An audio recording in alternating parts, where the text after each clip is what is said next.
Greetings, everyone. Welcome, welcome. And I see that my mic is working. Oh, God, thank God, thank God. Well, how is everyone doing out there? Now, today I'm going to dive into the origin of who the ancient serpent race is, according to various accounts. We're going to be exploring it from a cosmic, galactic perspective, as well as from a mythological and biblical perspective. And we're going to see how it all connects to pretty much what the Cabal's been doing, or at least trying to do for the last few thousand years here on planet Earth. So we're going to go into the history of who the fallen ones are and their connections to what we call in the UFO community the Draconian reptilians, who are pretty much the one and the same. So I'm going to go ahead and let everyone know who I am. For those that don't know me, I'm Ismael Perez. I am the author of Our Cosmic Origin and, of course, The Secret Government, books that actually reveal the truth about our cosmic and galactic history, the truth about the hidden powers that have been controlling this world for thousands of years. And it is an honor to serve at this time. It's an honor to be part of this, great awakening. Now, I noticed that my mic is working, but I just wanted to make sure that it's also loud and clear. If you guys give me a thumbs up, that'd be great. Today in history, in the year, I believe it was 1859, on this very date, the 19th of June. Today is the 19th of June. I always like to give a reference. I believe in 1865, on this very date, the abolition of slavery was announced in Texas. And of course, for those that have read The Secret Government, you probably know by now how slavery was developed here in our country, right? How the entire split from the Union was actually orchestrated by no other than, of course, the Cabal, also known as the Black Nobility of Europe. And two more fun facts about myself is that I am a very patient guy. I have no expectations of anything, guys. I just live in the moment. So I'm very, very patient. Another fun fact about myself is that I believe that everybody should be entitled to their own perspective. I believe that everybody should voice their own opinion. You seem like you aren't feeling well. I'm so sorry. No, I'm actually feeling okay, says Leah Archer. No, I'm feeling much better, actually. Yeah, I've been resting. Last night and this morning I rested. This afternoon I rested. So I've been good. I feel a lot better. I don't feel like I have the bug like I did, what was it, Monday night. Monday night I was still feeling a little sick. But I feel much better, guys. So I believe that everybody's entitled to their own opinion, their own beliefs. I believe that everyone is an individual, and we just have to respect everyone for what they believe in. Now, I've always been one to say that it's okay to agree to disagree and still be friends, okay? And as a reminder, guys, I am going to be at the Starseed Conference in San Diego in about 2.5 weeks now. It's not this coming Sunday, but not this Sunday, but the following Sunday, I believe. Let's just say the 7th of July. I think it's 3 Sundays from last Sunday. All right. So if you guys want to get tickets, make sure you get the tickets through the link in my website, www.ourcosmicorigin.com, so that way I can get credit for that for those that are going to be attending. Now, I do want to welcome you all to my channel. I want to welcome any new people that are in the house. Thank you so much for joining us today. And while you're at it, please hit the subscribe button. It actually helps my channel grow. As you guys know, I am competing with a lot of pirated channels. Not so many anymore. I think a few of them have been eliminated, thank God. I think that one was Ishmael Official was eliminated. The Cosmic channel was eliminated, and I still have a few other pirated channels that are left. And don't forget to smash the like button as well. Thank you, guys. I really, really appreciate that. Now let's get into the connection between the Draco and what the Bible calls the fallen angels. And really, these are the children of Lucifer and where they originated from. So before we get into some of the records that I was able to access in the Alcyone storehouse of information, which is the central sun of the Pleiades, regarding some of the things that the Draco have been doing across the galaxy and technically really across the universe. I do want to just let you guys know that the gods of mythology, the angels and demons in the Bible, and the extraterrestrials of today are all one and the same. All right, they're all one and the same under different descriptions in different times. So we could equate, and I talk about this in my book, Our Cosmic Origin. We can equate the positive ETs as the extraterrestrials, positive extraterrestrials as the angels in the Bible. Okay, a lot of those interactions that took place between the early Israelites and the angels were actually positive ETs. They were known as the Syrian, Lyran, Palladian Anunnaki. All right, and then also the fallen angels in the Bible. Right, those that follow Lucifer and rebelled. And I'm going to be sharing, based on every world mythology and religion, the correspondence between, again, the fallen angels and the positive ETs, because there needs to be a distinction. All right, there are some people out there who believe that all ETs are evil. All right, and these are people that are mainly fundamentalist religious people.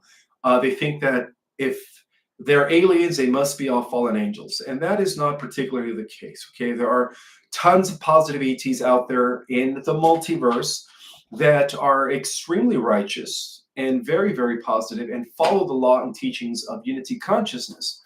And there are those other people who don't believe in aliens. They believe that they're just demons.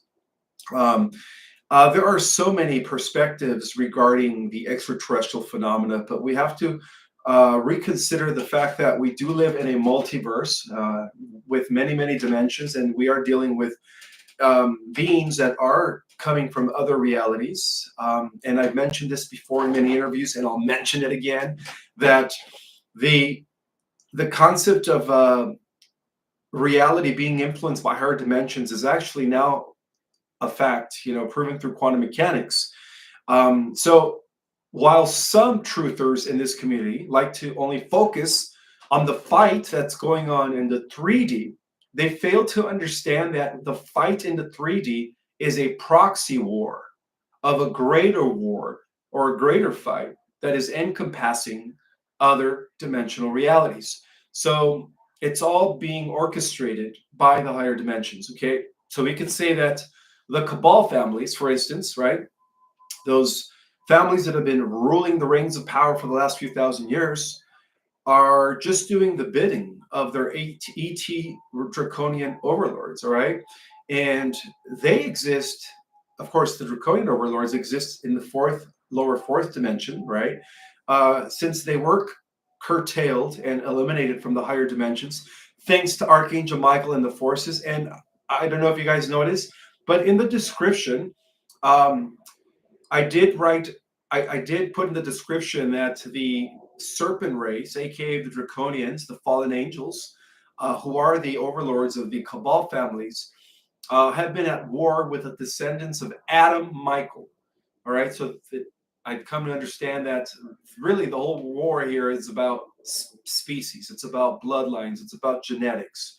So the descendants of Adam Michael are the forces of light. Okay, we are the children, descendants of Adam Michael. Now, the reason I call him Adam Michael is because, according to esoteric knowledge, I've come to discover, and as supported by advanced extraterrestrial knowledge coming from the records of Alcyone, the descendants of Michael are the Lyrans. Believe it or not, for those that have read my book, the first incarnated Lyran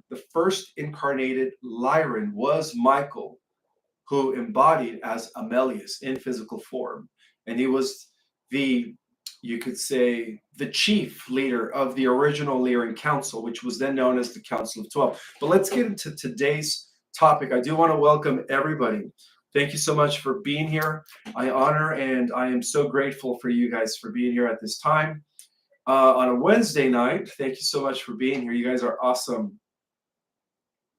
I'm just looking at the chat. Yeah, you guys are awesome. Thank you so much for being here. So Let's talk about, okay, so the Draconians, all right? The reptilians, it is believed that they actually transfer themselves from another universe, okay? They're not even native to our universe, all right? Our universe, which is known as the 12th creation, was designed for human life forms and all other life forms, all right? However, there was an intervention or an infiltration that took place millions, oh no, I'm sorry, billions of years ago. Let's just be exact here because we're saying things in reference to Earth time. So let's go back to billions of years. So it is believed and validated by all the galactic records that the Draco actually transfer themselves from a alternative universe, a parallel universe known as the Old Empire. So this old empire is equated to what I call in my book the 11th creation. Okay, they come from the 11th creation, which was a creation that was developed about 400 billion years ago, even before the development of our universe, which is the 12th creation. So apparently the Draconians.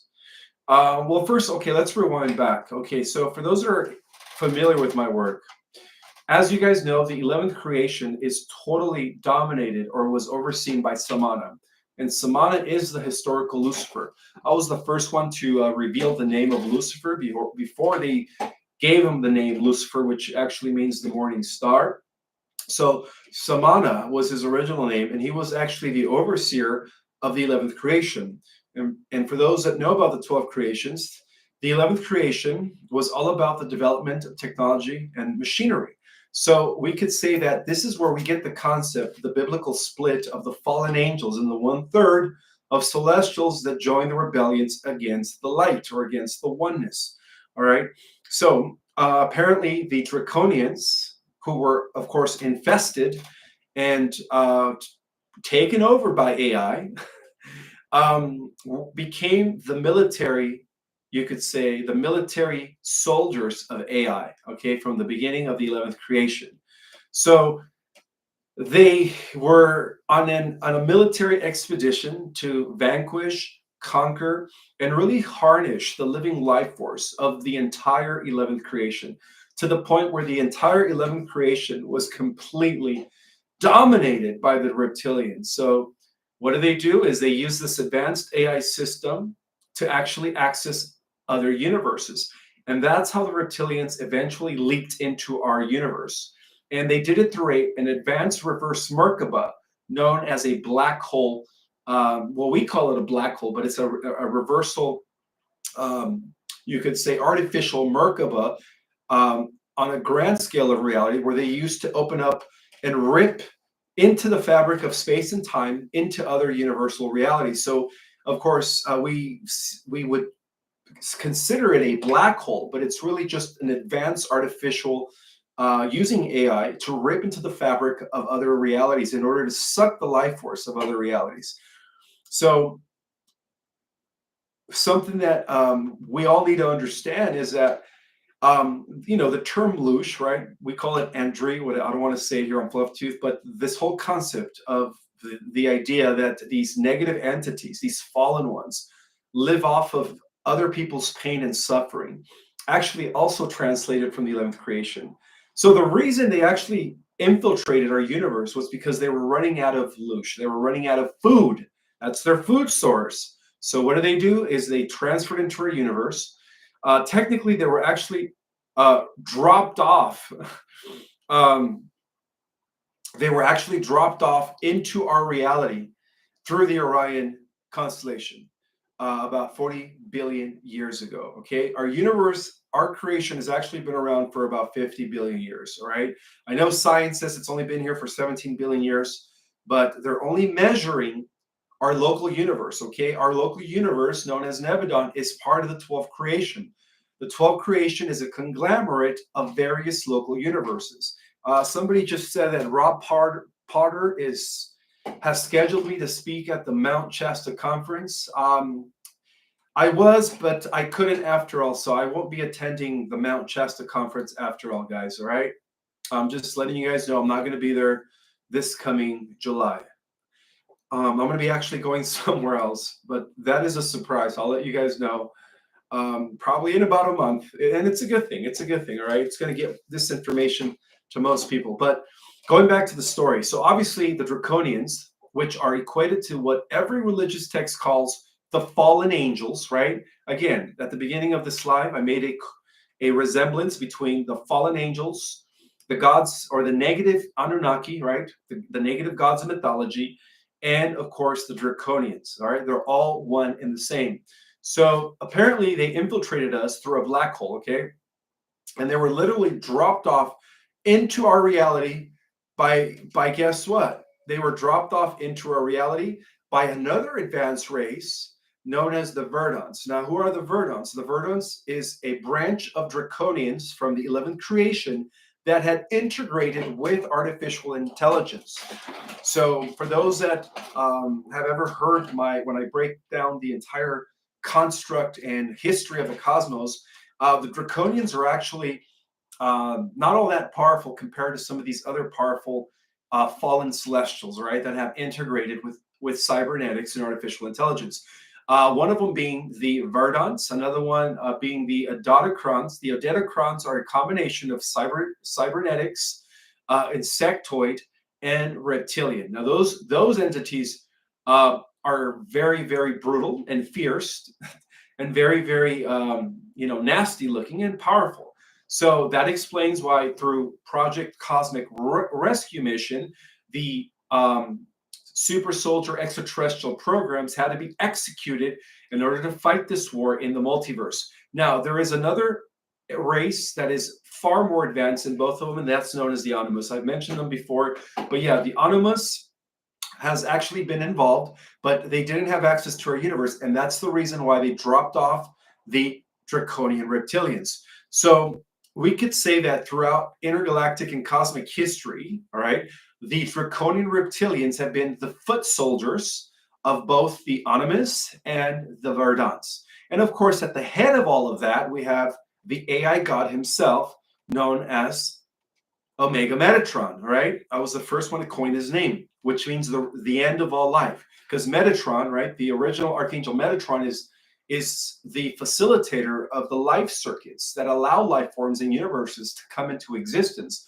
Well, the reversal of that would be Omega, which means the end of life. So that's why he gave himself Omega. But there is an important history that most people need to understand. Because see, right now, we're only seeing it, most people only see it in the 3D. But again, what's happening here in the 3D is you could say a reverberation, right, of what's been going on in higher dimensions. So the notion of draconian reptilians, which is often depicted as malevolent extraterrestrial entities, have been known to seek the domination of universe. And that has been very intriguing, okay? Because most people think it's just the Cabal families. But let me remind you guys that even the ancestors of the Cabals originated in Orion, all right? So these beings originating from another universe, which I mentioned, the 11th creation, have been attempting to extend control over our entire universe. And this explains the war in heaven. All right. There's been various phases of the war, as I explained in my class, right? The war of the Elohim, the electrical wars, and then finally the galactic wars. And then, of course, we have the timeline wars and so on and so forth. But those are all different phases of the same war that we've been fighting on every level of reality. So equated with the fallen angels, right? Now that we have further knowledge, we could say that the fallen angels in the Bible or in every other religious text, are exactly these draconian reptilians who have been the master overlords of the Cabal families that have been, of course, orchestrating a vast intergalactic conquest. So while the Cabal families were left in charge of this planet through the descendants of Enki and, of course, Marduk, his son, right, the negative draconian Anunnaki, right, not the Pleiadian, Lyran, Syrian Anunnaki. All right, let me make that distinction. Right, you have the positive Anunnaki, and then you have the negative Anunnaki. So just how the Cabal families have been trying to orchestrate domination of our world. Well, guess what their masters and their overlords have been doing, but on an intergalactic level? The exact same thing, okay? So apparently these beings that many call the Draconians are really the intelligence behind all of the suffering, all of the events that are negative that have been executed by these negative secret societies that are known as the Luciferian Brotherhood. Now, guess where the negative secret societies descended from and originated from? Again, let's go back to Atlantis. All Luciferian branches of this nefarious secret clubs are traceable back to the Brotherhood of the Snake. And I don't know if you guys have ever heard of that term, the Brotherhood of the Snake, but the Brotherhood of the Snake was actually the first secret society that was established by no other than Enki Poseidon, okay, the great trickster. So,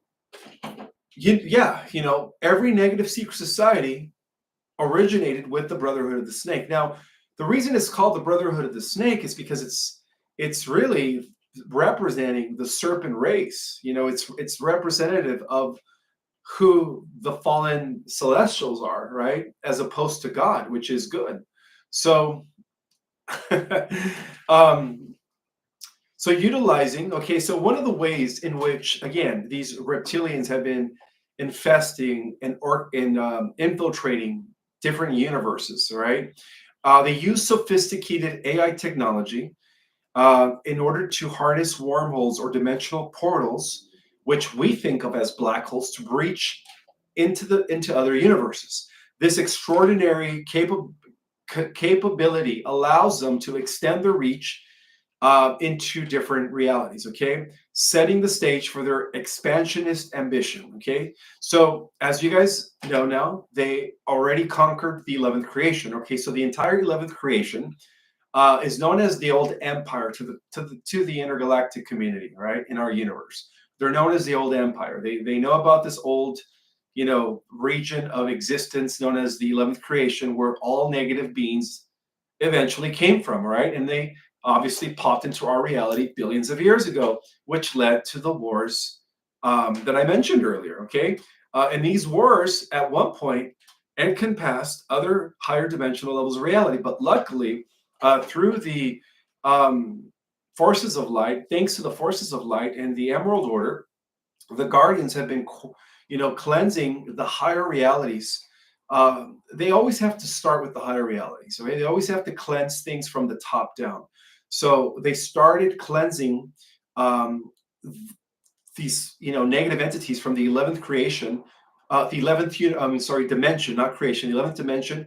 And they've been doing this gradual cleansing, dimension after dimension after dimension. And they finally, believe it or not, they have finally cleansed the lower fourth dimension. Okay, so what's next is the restoration and liberation of our own dimensional reality. So upon the reptilians' arrival, which many believe it actually happened millions of years ago, right? This is why the reptilians, right, also known as the fallen angels, believe that this planet was theirs because they were the first ones to space travel. All right, they were, because of the fact that they use external technology. They discovered this planet millions and millions of years ago before it was seeded by the founders, right? By the Lyrian and Syrian founders, who were the original seeders of this planet before humanity came into existence. So that's why they believe that this planet is theirs. And this explains why they created the dinosaurs. When you guys think about the Triassic era, which goes back to 70 million years ago, 100 million years ago, well, this was way before any human life existed in physical form on this planet. So in that regard, yes, the reptilians were the first ones to reach physical Earth millions of years before the good guys did. And that explains their experiment in the Jurassic Triadic period. Now, we do know that there was a successful, you could say, a successful orchestration by the forces of light to eliminate the dinosaurs in order to give this planet to the humans eventually. Okay, so that's why the Emerald Order, right? Back then known as the, Galactic Federation of Worlds, decided to use an asteroid to direct it to this planet during the Triadic period in order to destroy the era of the dinosaurs so that this planet could be habitable for human beings. So that explains why the reptilians have always believed that this planet was theirs to conquer or was theirs to own. But technically it wasn't, okay? So when they first arrived, going back to about 100 million years ago, that's a long time ago, the reptilians sought to identify and exploit planets that were rich in resources and ripe for domination.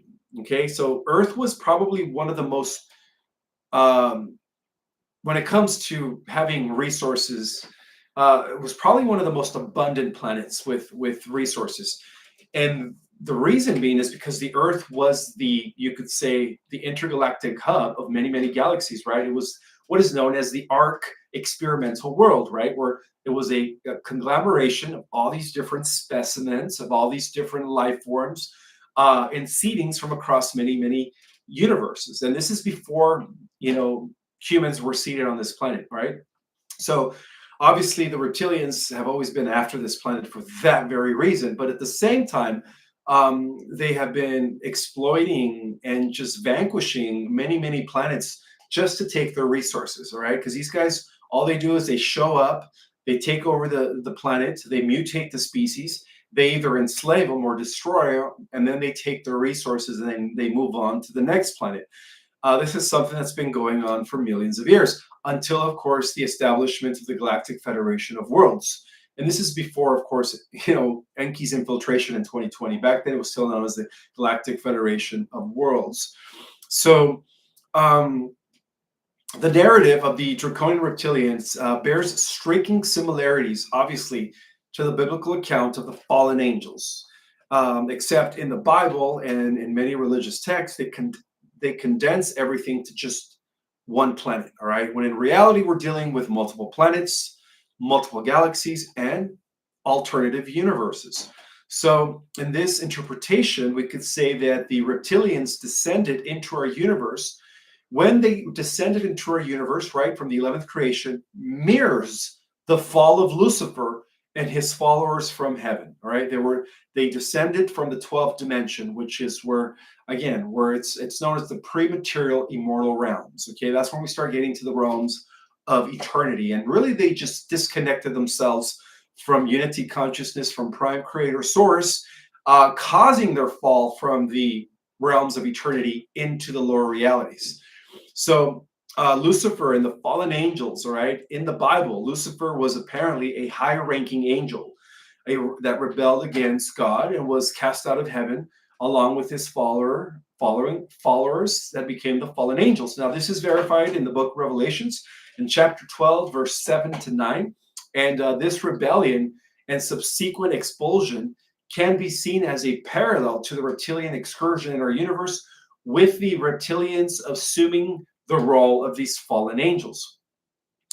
Now, throughout, religious texts, right, there's been symbolism to the serpent race, right? The children of Lucifer, the children of Samana. Okay, so the serpent in the Garden of Eden, for instance, that was camouflaged as Enki. Okay, Enki is the Garden of Eden. All right, Enki is the one who impregnated Eve, giving birth to Cain. Cain was the first abomination. All right, of course, later we know that Nimrod became, or Ham, the great grandfather of Nimrod, for those that have read my books, became the second abomination. So Cain was the first abomination, and that is in Genesis chapter 3, verse 1 through 5, which is often associated with Satan. Okay, so Satan who tempted Eve to defy God's command. Okay, so in the Bible, guess who was a representative of God, a direct descendant of Michael, a fifth dimensional version of Michael, Zeus. Zeus was the guardian of the earth in those days and was of the offspring of Michael. So we could say that Zeus, Enlil, was also Michael, or a fractal of Michael, the archangel, but in the fifth dimension. Okay, this serpent imagery is consistent with the reptilian form of the Draconians, further cementing the connection between the two narratives, right? We see this across this emblem of the serpent, of the dragon. We see it across every oligarchy, every monarchy that has ever existed. All right. So, in terms of intergalactic dominance, the Draconian reptilians are reputed to have conquered numerous worlds, right, throughout the universe, not just within the Milky Way galaxy, but it has been reported that they were also successful in establishing a stronghold in many, many other galaxies. And some of the methods of conquest that they utilized was psychic domination, but they, of course, use psychic domination through powerful psychic AI technology. Okay, so their way of using psychic domination was totally driven by AI, advanced AI. Okay, we're talking about AI that again it has only been developed within the private sector. Okay, they call it advanced super AI, not AGI, which is advanced, which is artificial general intelligence, or narrow AI. We're talking about super AI. So the reptilians have always used and worked with super AI, okay? And this is where they are able to do things. And that's the reason why they were able to shapeshift. It is because they are kind of, they're part cyborgs in a way, right? They use this thing called nanite technology to shape shift their form. But they also use holographic inserts, which is another technology that allows them to execute again magical things, but it's not natural magic, it's through technology. So I want you guys to understand that there's a difference between AI technology and natural technology, which is original magic, and that comes from Lyra, and that's real technology, right? That's the internal software. So the reptilians, through this AI psychic powerful, you could say, technique, they are able to manipulate, and they have been, and control the minds of beings, especially beings that come from underdeveloped planets, right? Beings that are still at a very low primitive scale of reality, ensuring compliance and subjugation. They do have an advantage over many species because of the fact that they are extremely technologically superior to many of the other species. Their advanced technology, which includes, spacecraft, very similar to what we see in the movie Star Wars, and weapons, enables them to empower less developed civilization with relative ease. Now, obviously, they're very good at political manipulation. We see it here displayed by the Cabal, third-dimensional families that have been just doing, executing the agenda of their reptilian overlords. But on worlds like the Earth, they allegedly infiltrate politics, and they did that at the beginning of Atlantean times. So actually, during the Second Epoch, that's when they infiltrated the Council of Atlantis. So they obviously infiltrate politics. They mess with, change the economic systems, right?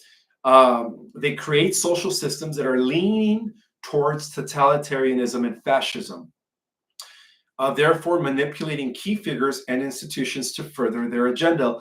Well, how do you guys think Hitler was able to access all of that advanced technology, right? Hitler was actually working in secret with the Draconians, and that's why he was able to go to space, before anybody else did, right? He was the first breakaway civilization, right? The Dark Fleet. So, in understanding this, let's talk a little bit about the Galactic Wars, all right? Because the Galactic Wars, again, guys, the Galactic Wars are being reflected in this final war taking place between the Cabal and the Earth Alliance. Stories, right? According to ancient manuscripts, stories of epic battles between reptilian forces and other extraterrestrial races abound by many accounts. These wars often result in the reptilians asserting control over strategic planets, and of course, Earth being the most important planet for multiple reasons, all right, further expanding their empire. So what is their connection to the Cabal families? Again, the Cabal families are just proxy, you could say, proxy soldiers of the reptilians, all right? They were left in charge of this Earth through the bloodline of Marduk, who was Belial Baal, who was the son of Enki, okay, in order to control the Earth. So the draconian reptilians, have established themselves as the hidden rulers of Earth, exerting control through these Cabal families since ancient times. I believe that it was in the about 50,000 years ago since they usurped control on the planet.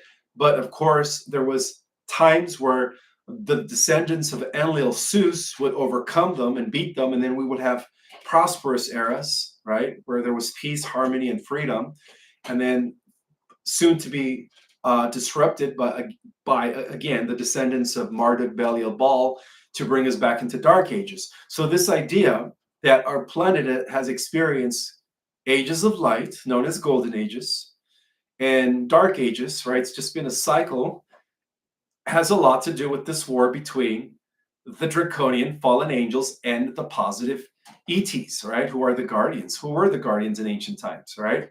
So the term Cabal is a term described as a secretive and influential group. It is believed to have been these what we used to call the elite families, but we know that their time is up.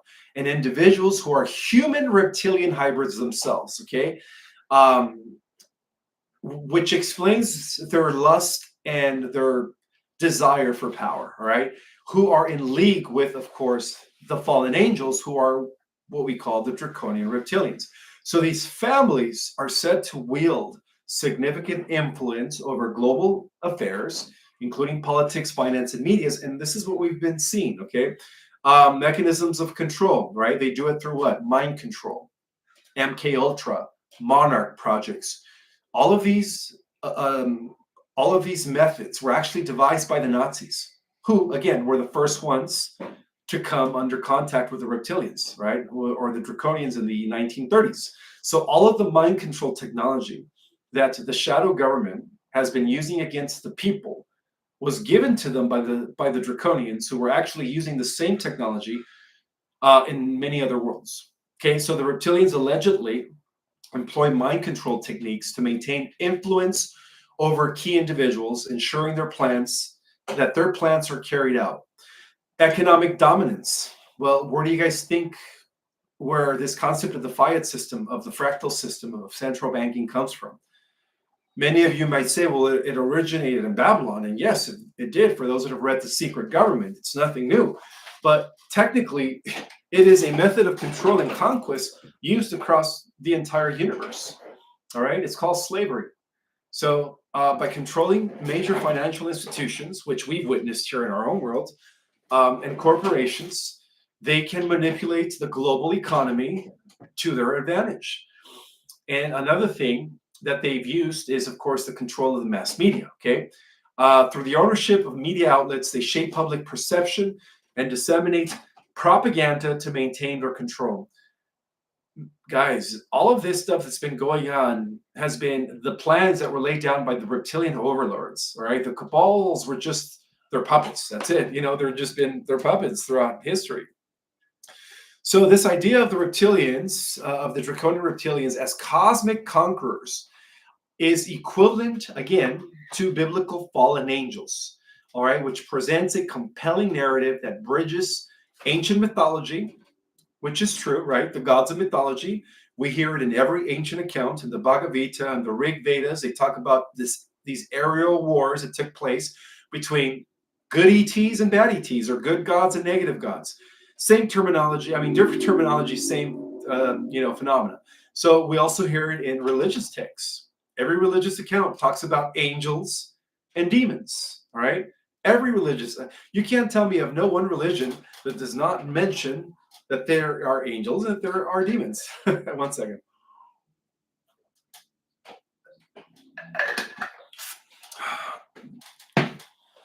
And of course, modern day testimonies, mainly coming from what?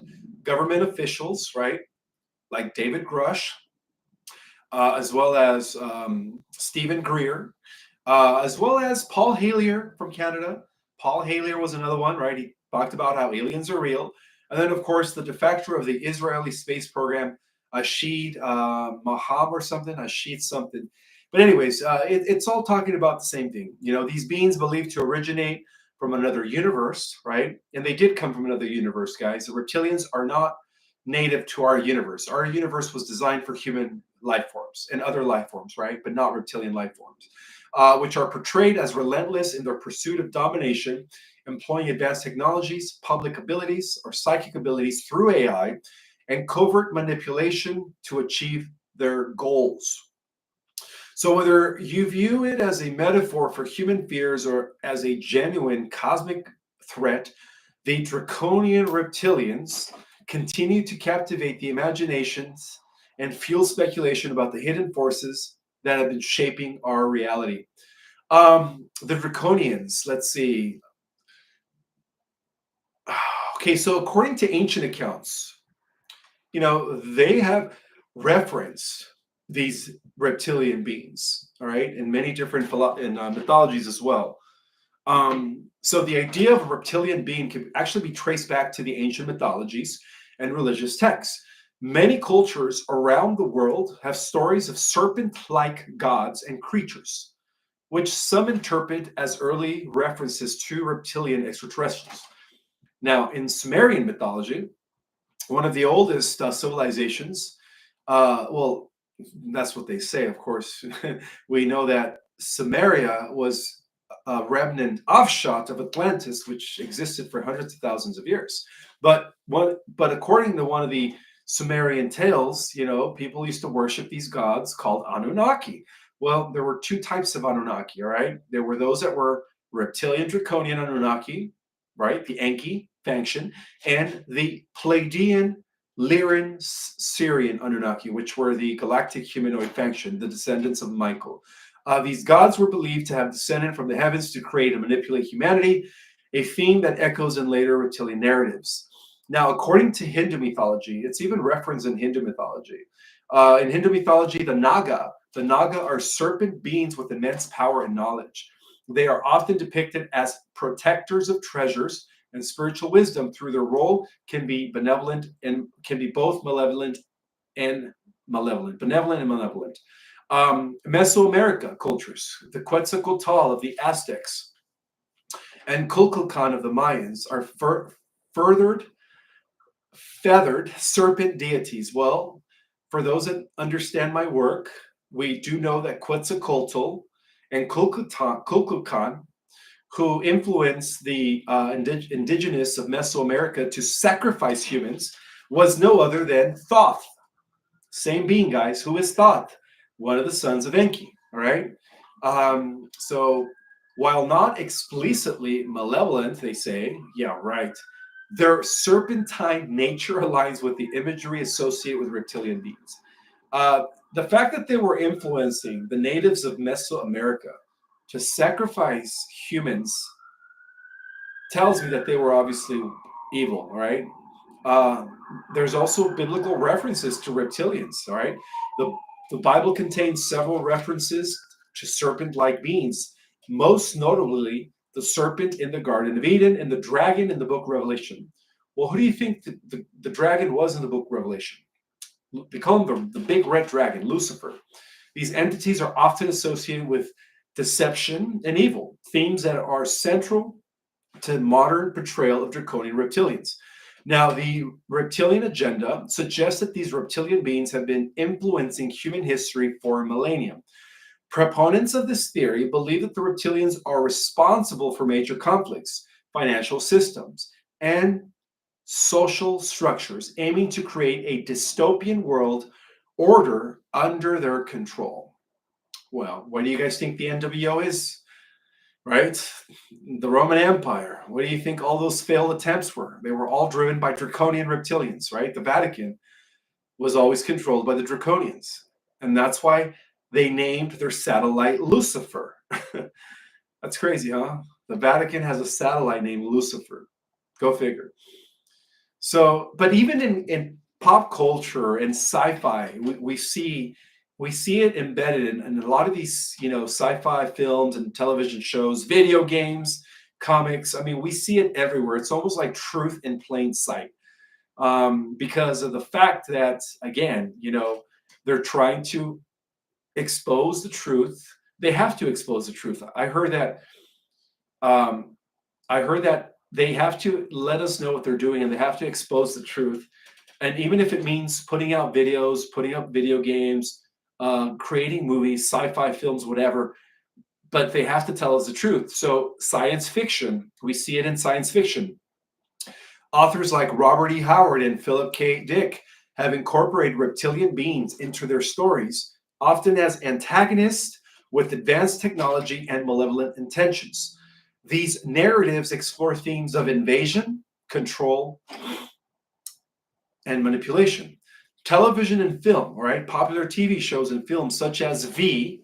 For those that have seen the series V, I haven't seen it, but according to my research, V is a perfect depiction of what these reptilians have been doing to the Earthlings. Doctor Who, right?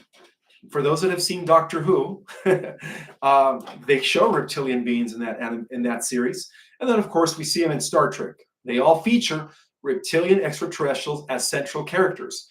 These portrayals often emphasize the struggle between humanity and these powerful enigmatic beings. Now, we also see it in video games and in comics.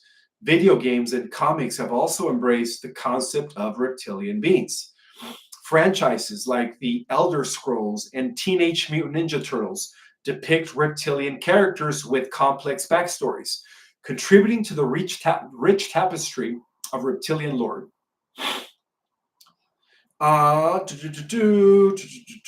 see, where am I? Okay, so the recurring motive of reptilian beings and various cultures, narratives, can be interpreted in multiple ways. Some view it as a manifestation of humanity's fear of the unknown, and while others see it as a symbol of hidden knowledge and power. So, from a psychological perspective, the reptilian's archetype may represent the primal instinctual aspect of the human psyche. Well, it is. It is called the R complex, right? The lower brain. We all have that, unfortunately.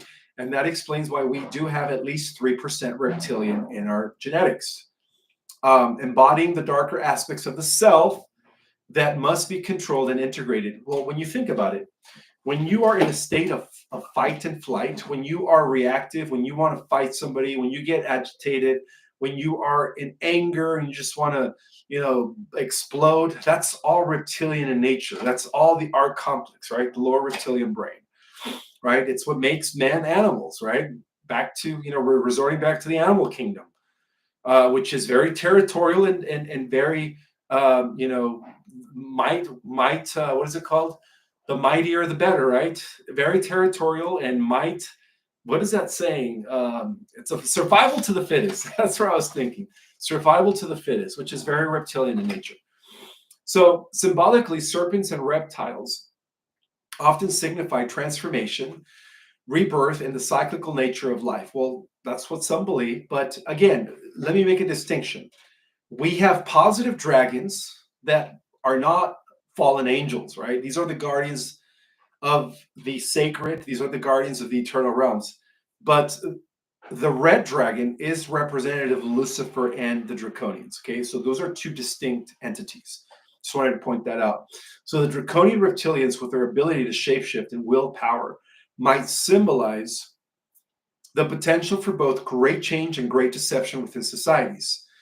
So let's look at the history of fallen angels according to every account really quick. It's an analysis of ancient records, all right? So the concept of fallen angels has intrigued humanity for millennium. How's everyone doing out there? Alison Carr says, Thoth is good. Well, Thoth was good originally, but then he defected into the Luciferian manifesto. Just wanted to point that out. But some believe that in an alternative Earth reality, Thoth was actually good, but in our Earth reality, he did hijack some of the original teachings of the Emerald Order and decided to pervert them. All right, so let me continue here. Okay, so let's talk about the concept of fallen angels, all right? Because the whole premise of this live is to make the correlation between the Draco Reptilians, the children of Samana, and the fallen angels, the children of Lucifer, all one and the same. So the concept of fallen angels has intrigued humanity for millennia, weaving its way through various religious, mythological, and cultural narratives. These beings, often depicted as rebellious celestial entities cast out of heaven, are central to numerous ancient accounts. As we explore the history of fallen angels, examining their portrayal in various ancient texts and traditions, including the Bible, the Apocrypha, the Dead Sea Scrolls, and the ancient Near Eastern myths and other cultural narratives. So, fallen angels in biblical texts. The primary source for the concept of fallen angels is in the Judeo-Christian tradition. Two key passages often cited are in the book of Isaiah, chapter 14, verse 12 to 15, and in the book of Ezekiel, chapter 28, verse 12 to 17. Although these passages are not explicitly about fallen angels, they have traditionally been interpreted as referring to the fall of Lucifer, the most prominent fallen angel. So in the book of Isaiah, chapter 14, verse 12 to 15, describes the fall of a being called the morning star, or Lucifer, who sought to ascend to heaven and become like God, but was cast down to the earth. Well, when you think about it, for those that have read my book or Cosmic Origin, right? Michael and the forces of light and the Galactic Federation were able to isolate the Draconian reptilians into our planet during the times of Atlantis, right? That's why they created the quarantine of the Earth. The quarantine of the Earth was actually created by the forces of light in order to pin down the fallen entities or the Draconians as they were already bringing liberation to the rest of the galaxy. That is the same meaning of Lucifer and his angels, all right, let's just call them the Draconians and the Reptilians being cast down to the earth. And yeah, unfortunately, they had to, live in the underground. But so while addressing the king of Tyr is often seen as an allegorical account of Lucifer's fall due to his pride and corruption. The New Testament also references fallen angels in the book of Revelation, chapter 12, verse 7 to 9. A war in heaven is described where Michael and his angels fought against the dragon, right? The red dragon, rather, in this case. Where Michael and his angels fought against the red dragon, interpreted as Satan, and his angels, resulting in their expulsion from heaven. Well, heaven, again, now that we have science, heaven is depicting the higher dimensions beyond the fifth level of reality or fifth density and above, right? Anything below fifth density, we start getting into, dark ages or what we would consider hell. But fifth density, fifth dimension and above is heaven, all right? So that's what this means. So this narrative aligns with the broader theme of celestial rebellion and the casting out of angels who defied divine authority. Now, according to the book of Enoch, which was a book that was left out of the Bible, is an ancient Jewish text attributed to Enoch. And by the way, Enoch was the real scribe. It was the real mediator between the positive ETs, right? Angels, whatever you want to call it, and humanity. It was in Thoth, right? Even Thoth stole Enoch's identity. It was Enoch who was Hermes Trismegistus to the Greeks, right? So Thoth completely took over his title. The great-grandfather of Noah provides one of the most detailed accounts of fallen angels, although not considered canonical by mainstream Jewish and Christian traditions. It was highly influential in early Jewish thought and is still revered in the Ethiopian Orthodox Church. In the book of Enoch, particularly in the book of the Watchers, which is another book that was left out in the Bible, a group of angels known as the Watchers descended to earth and took human wives, producing a race of giants called the Nephilim. Well, right, according to the, not Enuma Elish, but according to the Atris, which is another Sumerian tablet, it was the 200 Anunnaki, known as the Igigi, which were under the direction of Enki. The 200 Anunnaki are exactly what the Bible calls the 200 angels that were forbidden to mate with the daughters of men. So the Nephilim were another abomination as to why the flood needed to happen. This act of rebellion and the subsequent corruption of humanity led to their severe punishment. The leader of these angels was Azazel. Well, I've come to understand that Azazel is another name for Enki. All right, Enki and Azazel are one and the same. Is bound and cast into darkness, a theme that echoes in later traditions. Now, according to the Dead Sea Scrolls, which is a collection of Jewish texts discovered in Qumran caves contain several references to fallen angels. The most notable is the Book of Giants, which expands on the narrative found in the Book of Enoch. It describes the giants' actions, their dreams, predicting their destruction and their eventual punishment. Another text, The War of the Sons of Light Against the Sons of Darkness, depicts an eschatological battle between the forces of good and evil, with fallen angels playing a significant role on the side of darkness. These texts highlight the ongoing influence of the fallen angels' motive in Jewish apocalyptic literature. Now, according to Eastern myth, fallen angels also appear in the mythologies of ancient Near Eastern cultures, albeit under different names and contexts. In Mesopotamian mythology, for example, the Anunnaki are sometimes portrayed as deities who rebelled against higher gods, leading to their fall from grace. Similarly, in Canaanite mythology, deities like Baal, B-A-A-L, which is the son of Enki, Baal and Marduk are one and the same, by the way, not Mot, engage in cosmic battles that reflect themes of rebellion and punishment. These themes, while not identical to the Judeo-Christian concept of fallen angels, share thematic similarities that suggest a shared cultural understanding of celestial rebellion and divine retribution. Now, according to Greek and Roman mythologies, which also contain narratives that parallel the concept of fallen angels, the Greek myth of the Titans, who were overthrown by the Olympian gods and cast down into Tartarus, resonates the theme of celestial rebellion. Prometheus, a Titan punished for defying Zeus by giving fire to humanity, mirrors the role of figures like Lucifer or Azazel. In Roman mythology, the story of the god Saturn, which is Kronos in Greek mythology, being overthrown by his son Jupiter Zeus, which we know is a direct descendant of Michael, right? Zeus was the fifth dimensional aspect of Michael, guardian of Earth, also reflects themes of rebellion and punishment, highlighting a recurring motive in ancient mythologies.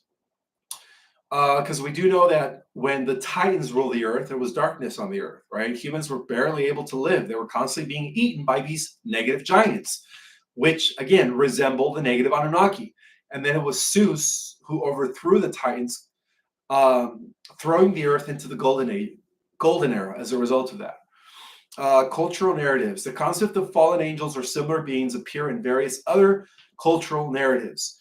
In Zoroastrianism, and I strongly believe that a lot of our Judeo-Christian tradition comes from Zoroastrianism. The Devas are malevolent spirits. Now, the word Deva, I know it sounds like a fairy, but the way they interpret it, according to Zoroastrianism, is demonic. It's demons, right? Demonic forces. The Devas are malevolent, which means bad, spirits who rebel against the supreme god Ahura, Mazda, aligning with the theme of celestial defiance. Similarly, in Hindu mythology, the Asuras, who are again the archons, which is really what we're fighting, the archon energy is what allowed Lucifer to rebel. That's why there was a split in heaven, right? That's why the reptilians became who they are, because of the fact that they were overshadowed and hijacked by the Asuras, which are the archons. So the archons are powerful beings who often oppose the gods, embodying the struggle between good and evil. Now, according to Islam, the story of Iblis, which is a jinn who refused to bow to Adam and was cast out of heaven. Now, I hear this again in the Judeo-Christian tradition that Lucifer also refused to bow down to Adam and was cast out of heaven. So this is a recurring theme, right? The fact that the angels were supposed to bow down to us, men, right? And they didn't. For those that didn't, they were rebellious against God, right? Because we are God's, masterpiece. I've already explained that many of times. So this is another notable parable, Iblis, which is what the Islamic tradition calls Lucifer. Pride and subsequent fall closely resembles the Judeo-Christian account of Lucifer's rebellion, which is what I just said. So the history of the fallen angels is rich and interwoven from various ancient accounts and cultural narratives, from the biblical stories of Lucifer's fall to the detailed descriptions in the book of Enoch and, of course, the Dead Sea Scrolls. The motive of celestial rebellion and divine punishment is a powerful and enduring theme. Ancient Near Eastern myths, Greek and Roman mythologies, and other cultural traditions all contribute to our understanding of these, these beings, these mysterious beings. By examining these diverse sources, we now gain a deeper appreciation for the complex and multifaceted nature of the fallen angel narrative. So, with that in mind, how is everybody doing? I hope you guys are doing good. I wonder past Hyperborea sometimes. Well, before the civilization of Hyperborea, we had the civilization of Polaria. And Polaria goes back to about 40 million years ago. And again, this is right after the dinosaur era. So, yeah, the dinosaur era. Amanda Tempori says, thank you for the info, Ishmael. You're welcome. The dinosaur era was attributed to the reptilians when they first came to our planet, I would say about 100 million years ago, guys. So in that regard, yes, they were the first ones to come here before any human life forms. But again, this planet was not designed for them. It was designed for us. And that explains why the higher dimensionals, or what we would call the angels, positive ETs, again, they're all one and the same, destroyed the dinosaur era, right? This destroyed the era of the dinosaurs so that we could come and inhabit and pretty much dominate the earth. All right, so if you guys have any questions, let's open it up for Q&A at this time. Make sure you guys type your questions in big capital letters.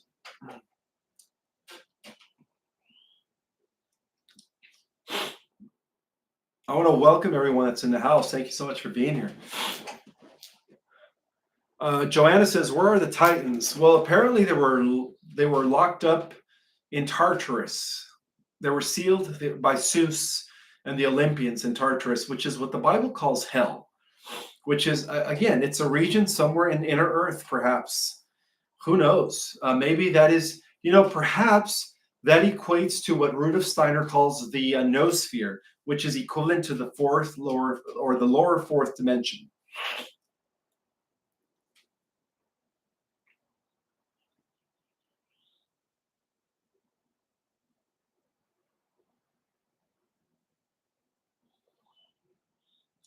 Who is Hades? Hades was the ruler of hell, supposedly, of the underworld, according to Greek mythology.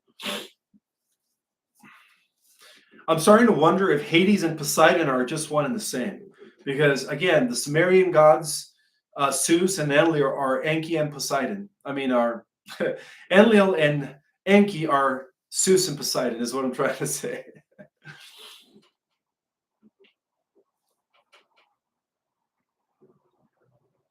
Are there still, okay, this is a question from Connie Phillips. Are there still Draco reptilians here in the earth, or are they gone? There could be maybe just a few left lurking, but ever since we've been, the Galactic Alliance and the Earth Alliance have been kind of cleaning out the underground bases, the dumps and all that, they have been taken out. And of course, they have also been taken out from our solar system.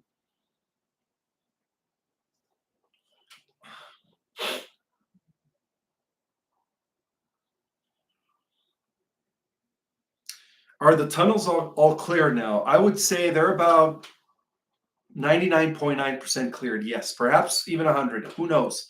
But I believe that by this year, I believe that they should have been cleared. Yes.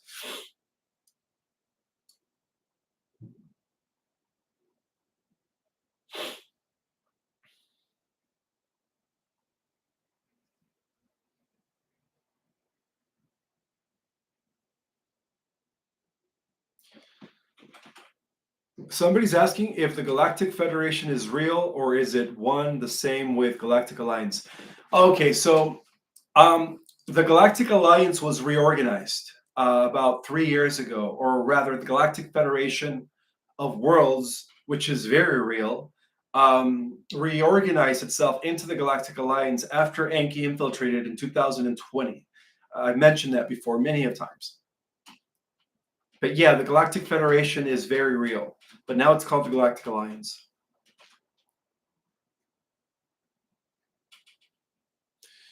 Sandy Granger says, I am interested in the Nephilim have emerged. Yeah, they emerged about 2-3 years ago, but then they were immediately dealt with by our super soldiers.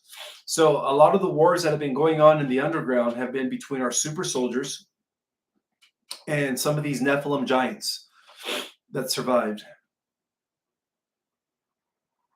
Thank you, Stuart Williams. I appreciate that, brother.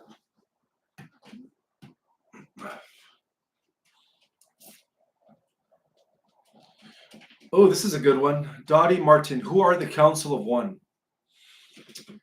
The Council of One is the infinite council of the Eternals. That's who they are. They're known as the Council of One.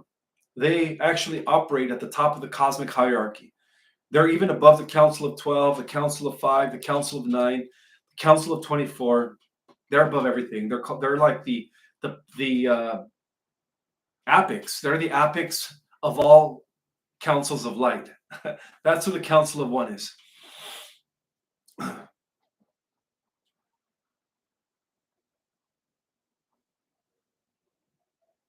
You know, Wolf Mother says, why are people still channeling from the Galactic Federation? Who knows? Perhaps they are channeling from the Galactic Alliance without realizing that they've been reorganized. Who knows? Yeah, I noticed that too. I noticed that there are still people out there, contactees, channelers, that are still getting transmissions from the Galactic Federation. And there's nothing wrong with that, guys. It's just that they just don't know that they have reorganized to the Galactic Alliance. I don't know why.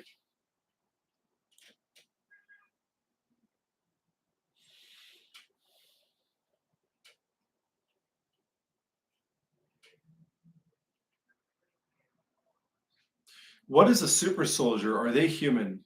Yes, super soldiers are humans that are mainly humans with advanced extraterrestrial genetics, such as celestials and human form star seeds, that have been genetically enhanced either by our own government or by extraterrestrials in order to fight in the galactic wars against the evil ones.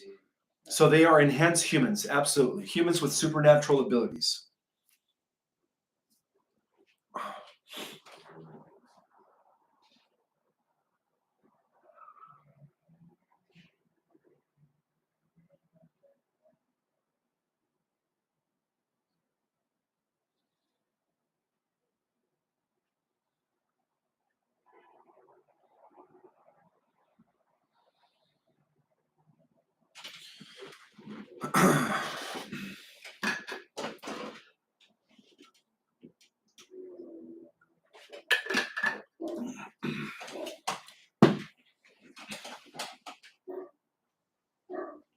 Oh, this is a good one. Petra's asking me in what dimension is Archangel Metatron?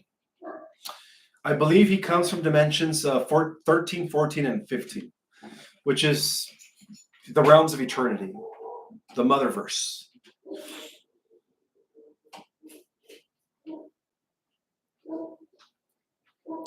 Yes, 2020 portfolio says, isn't it better to channel ourselves? Absolutely. Channel your Christ self. Everybody has a higher self. That's why I don't channel. I just get transmissions, I call it. Oh, and somebody asked me, where do I get the galactic reports that I've been sharing with you guys on Monday White Hat updates? And a lot of them come from the Galactic Alliance, guys. But I have to write it down. That's why it's like I'm reading it, because it's a lot of information that they're transmitting. So I'm writing it down, or I'm typing it down, and then I share it with you guys here on the live. Because people ask me, where do you get your information on Monday nights? They come from the Earth Alliance and the Galactic Alliance. For the most part, unless I'm reading an article, then I'll tell you guys, well, this I'm getting from an article. But when it comes to like galactic stuff, it comes from the Alliance. What dimension does Michael reside in? Michael comes from the 12th dimension. So Metatron is above Michael, obviously.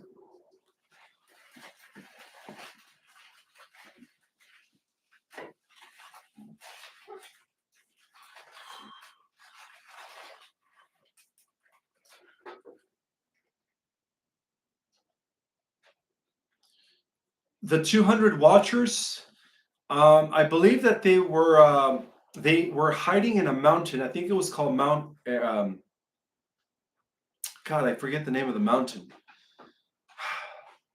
But they have been dealt with. Those are the followers of Enki.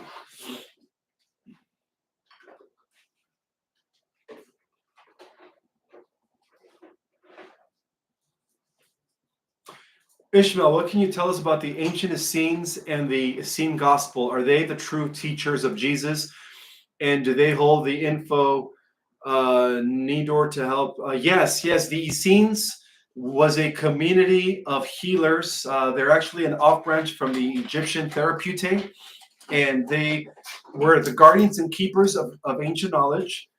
They were also warriors like the Jedi Knights in the movie Star Wars. And yes, they were the ones that were associated with Jesus the Christ. So even Jesus was in a scene. Mary Magdalene, Paul, his brother Paul, no, his brother James. I'm sorry, Thomas. They were all Essenes, absolutely.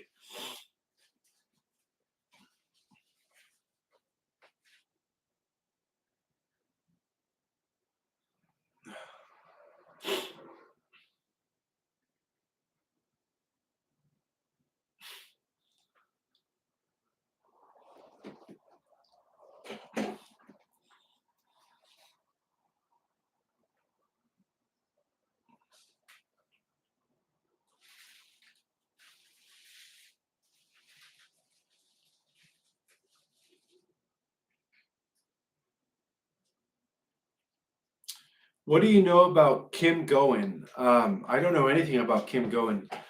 A lot of people send me her stuff and tell me to check her out. I think I've watched a couple of her I don't know what they're called, updates, but she claims to be the sole guardian of the earth, and anybody who claims to be the sole guardian, to me, is a big red flag. I don't believe in just one savior, guys. That's my opinion, though. But I don't really know her personally, so I don't want to say anything negative about her.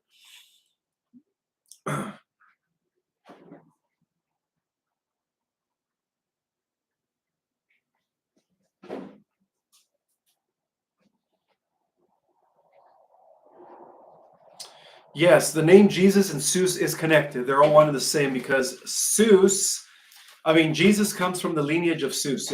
Jesus was supposed to be a fractal of Zeus's consciousness incarnated in human form to amend things, to make things right. And he did. So when they say Hail Zeus, or saying Hail Zeus, Jesus, Jesus, it's the same thing. But yeah, they're pretty much part of the same monad. They're part of the same overall soul structure. In other words, they all come from Michael. It's part of the Michael lineage.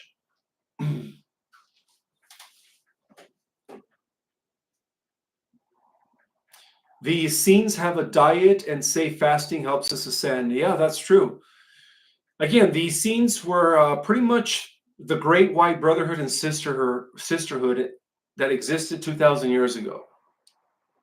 Who the descendants today are the white hats, but yeah, the Essenes were the ones that were, holding on to the light, guardians of ancient records, guardians of knowledge throughout the ancient times, and they're also the depositories of ancient knowledge. And then, of course, later we know that the same information was discovered by the Knights Templars, who were many believe were descendants of these scenes.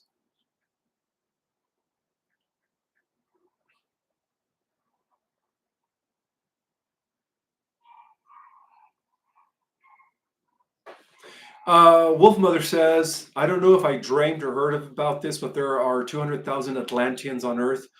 I wouldn't doubt that. A lot of the Atlanteans survived and just kind of hid. Some of them went into the inner Earth. Some of them, believe it or not, some of them are still living in the oceans. They are the merman and the mermaids. And then some are just living among us. So I wouldn't doubt that. I wouldn't doubt that. You know, they probably have, they are probably the Great White Council of Magicians that were associated with the Essenes and the Great White Brotherhood throughout history.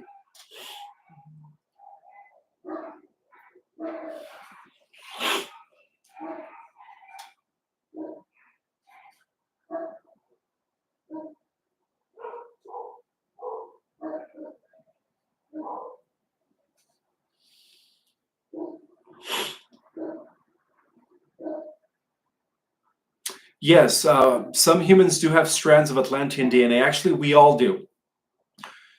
We all do.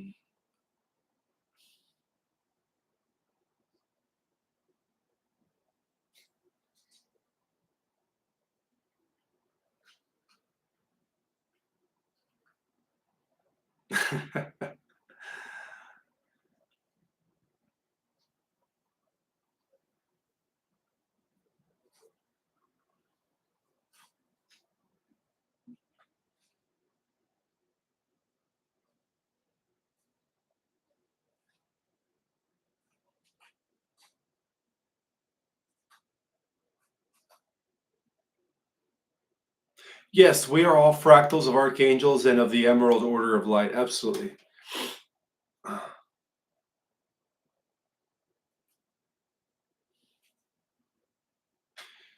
Um, some people are asking me, where did Jesus go when he ascended? Well, he went back to the throne. He was the incarnated Michael of Nebadon, the celestial king of our local universe.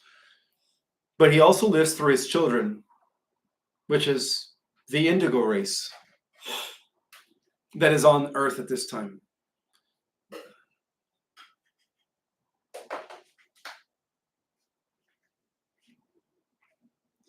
Um, Ishmael, are you only of the Emerald, or do you resonate with another order?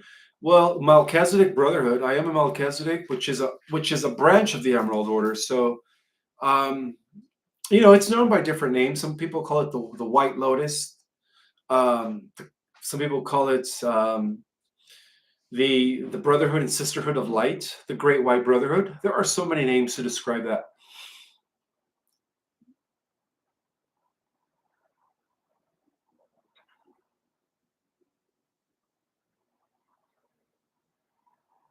How can you tell if you're an indigo? Well, if you resonate with the concept of being a star seed, then you are definitely an indigo. Yeah, Jesus and Mary Magdalene in these scenes were some of the few star seeds that existed 2,000 years ago. And what that means is that you carry a high concentration of celestial genetics, of Lyran genetics. That's what that means. Lyran, Pleiadian, Syrian, so on and so forth.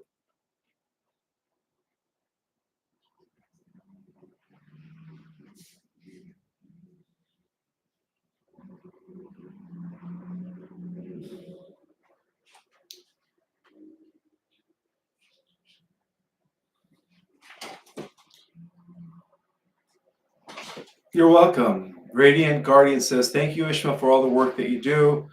Really appreciate you, soul brother. Likewise, sister.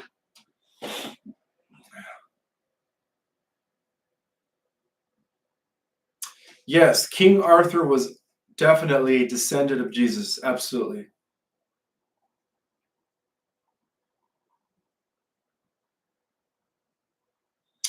Ish, why is Congress being building a wall, or why is Congress being walled off outside?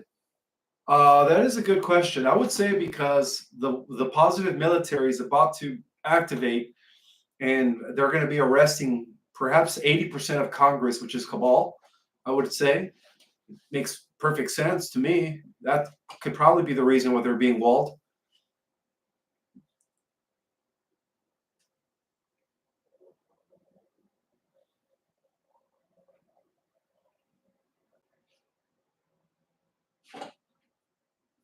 Oops.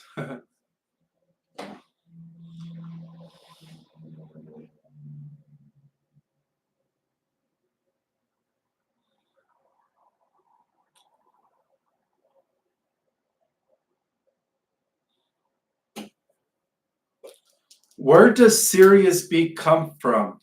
Sirius B is the anchor point of the Office of the Christ, the Seal of Pallador, the Forces of Light, the primary governing body that oversees the entire Forces of Light in our local universe.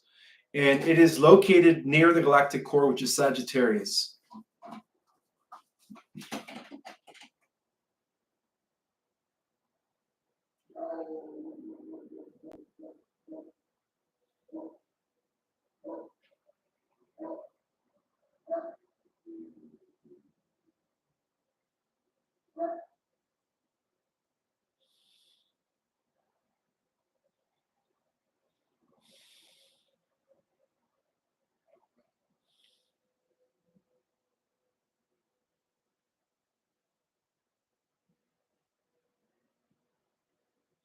Explain the blue flame. The blue flame comes from Archangel Michael's Clusian ray of power and rulership. I explained it very well in our Cosmic Origin. You should order my book or Cosmic Origin. I explained the 12 cosmic rays and how each ray was attributed to one of the 12 overseers, or what we call now the 12 archetypes. Each one was in charge of one of the creations. But yeah, the blue ray is the ray of Michael, and that explains why Sirius B, the anchor point of the forces of light, is known as the big blue star, because that's where a fractal of Michael established himself in order to, win the war against evil in our universe, or in our galaxy in this case. And through his descendants, which were the original Anuhasi, right, the original Liberians, which was a mixed race. We had Zeus. Zeus finally was born to Anu. And Zeus's mother was the queen of Alcyon, by the way.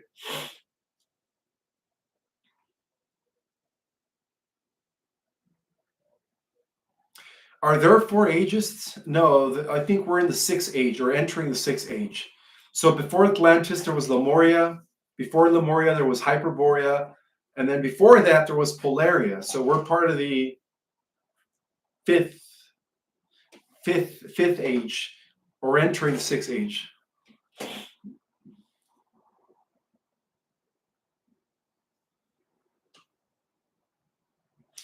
Ishmael, can you touch of the law of one? Well, that is the spiritual premise of all religious teachers. Even the Buddha taught that. Jesus taught that. And really what the law of one is understanding that everything in the cosmos is one, that we are all cells in a bigger body, and therefore everything's interconnected. And by virtue of that, everything is sacred, and therefore we have to live in harmony with one another, because everything's an extension of you, or everything is you, in a sense where there is no you. There is only everything, and you're just one of many things. So the premise of the law of one is understanding and living according to the principles of unity, consciousness, harmony, balance, and righteousness.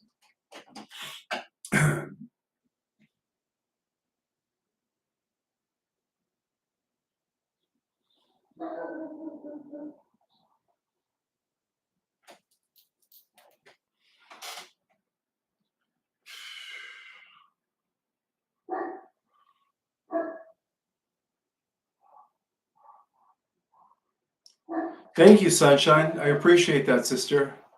Thank you so much. You're awesome. By the way, Sunshine, I'm so grateful for you. You've signed up for my course 5 times now. I noticed that you also signed up for the July class that is beginning, the 2nd week of July? So thank you so much for doing so.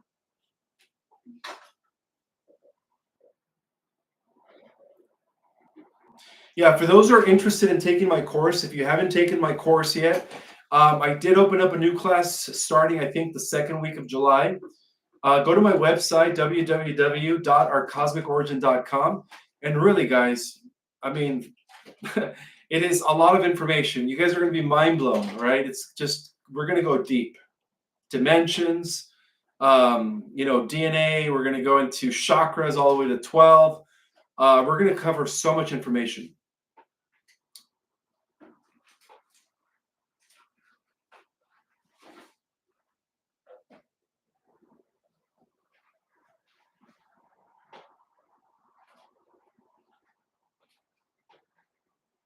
What is a purple flame crown?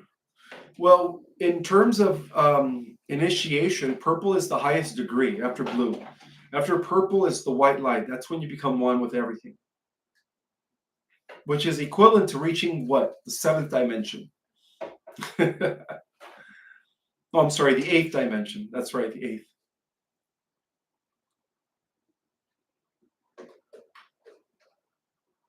Wolf Mother says, yes, so much info. You must have taken my class, Wolf Mother.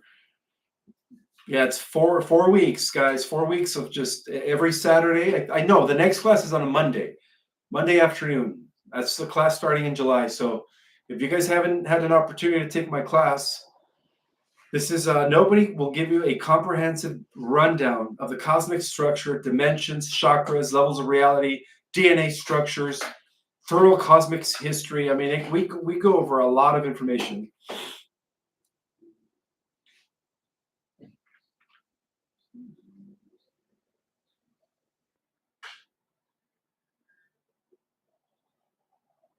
Rh negative blood means that you have no monkey gene, you have no primitive DNA. You come from a line of pure celestials. So yeah, it definitely means you're a starseed. But also bear in mind that starseeds could also be Rh positive. Okay, they incarnate in both.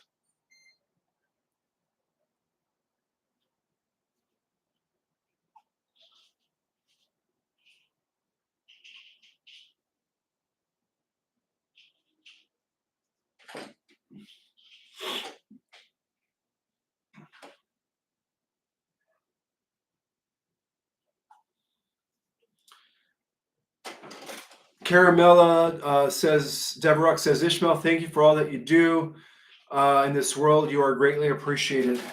Oh, you're welcome, sister. Thank you. You are so welcome, guys.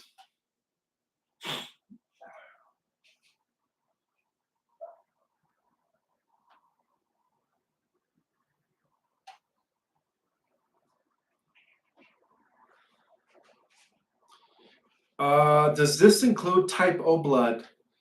Yeah, it includes all blood types. Where did Jesus go when he ascended? He went back to the 12th dimension. He went back to rule like Michael. Like Michael and Jesus are one and the same. Michael is the leader of the host of heaven because by virtue of divine birthright, Michael is the son of Yahweh. Yahweh is the entity, the universal father in charge of the super universe. And Michael is in charge of the 12th creation within the super universe. So we could say that Jesus went back to his throne.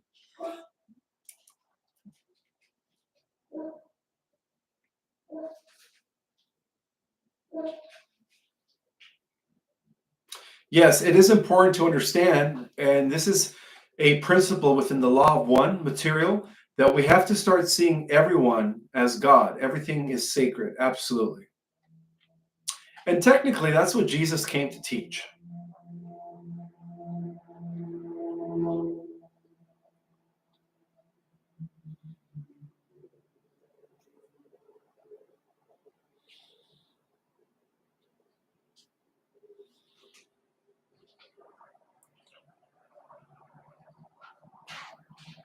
You're welcome. Sylvia Foster says, great podcast, Ishmael. Thank you for all you do.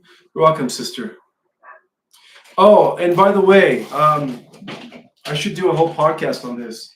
This eye is not an evil eye, okay? The Cabal inverts things. It represents the pineal gland. I do get some questions that people ask me. I like your information and everything, but when I look at your book, I see the eye, it throws me off. Okay, well, there's nothing evil about that. All it is, it's a metaphor describing the opening of the third eye chakra. All right, yeah, it is the eye of Horus, but it means to know. All right, it means to have direct knowledge of things.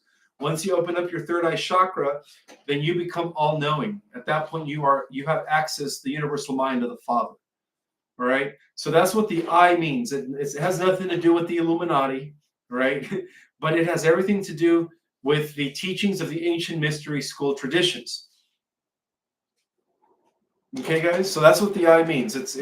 It's really supposed to activate. When people look at my book and you look at the eye in my book, it's supposed to activate your pineal gland so that you can open up your chakras and really see things for what they really are. Right? They say that the soul, the seat of the soul, is in our pineal gland. Well, that's symbolically the eye of Horus.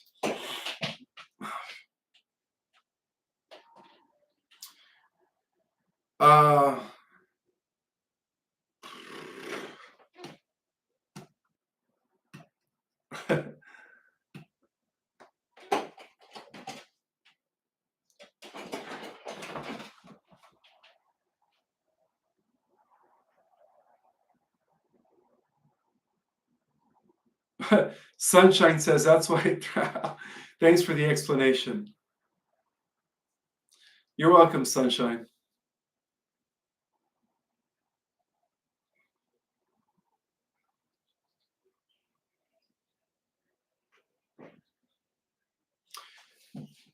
Joe Will Weidenfield says, I bought your book and I sent 2 to others. Well, thank you so much. Thank you. Thank you for spreading the knowledge.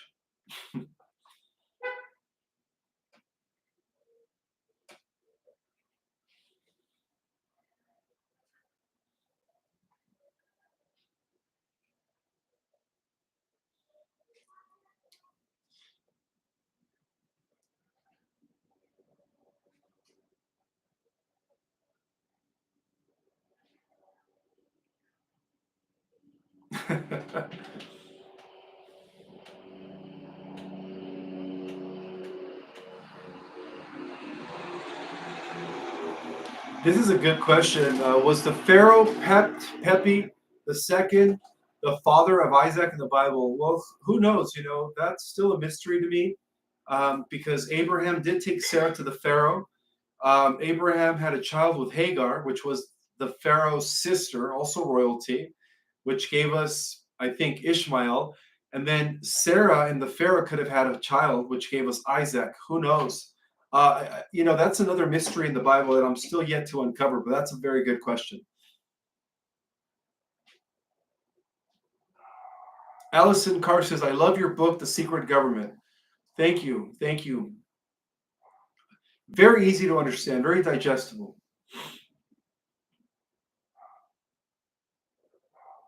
Sharon Rose says, Ishmael, more info on the Council of 12. Well, it is the administrative body of the forces of light, right? We see it on every level of reality. Okay, so how it works is you have the Council of One, right, which is at the top, dimensions 13, 14, and 15. Underneath that, you have the Council of Seven, which is the Ancient of Days. And then underneath them, you have the Council of 12, which is the universal governing body that oversees each universe at the center of every universe. So that's why I always relate the councils of light to the central suns of the universes, because that's where the councils exist. After the Council of 12, you have the Council of 24.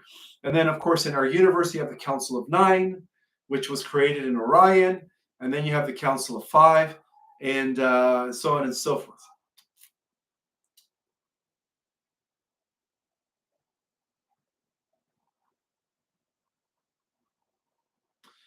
Keep staking conversations. Please say happy birthday to P Nice. I don't know who to P Nice is, but happy birthday.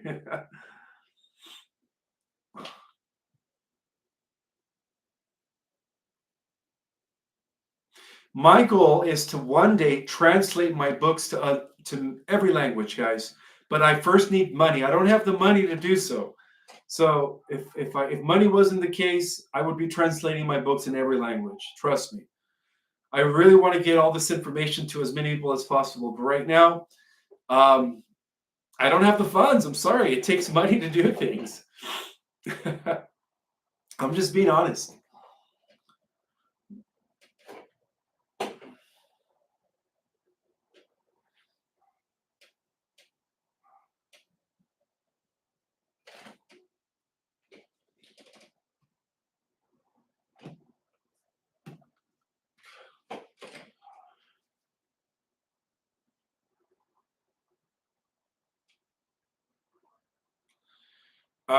Erin Elizabeth says, Ishmael, what information do you have about the Coma Bernice constellation? Is that related to this? I have no clue. I've never heard of that Coma Bernice constellation. I'm gonna have to look into that, Erin. But as of now, I don't know what that means.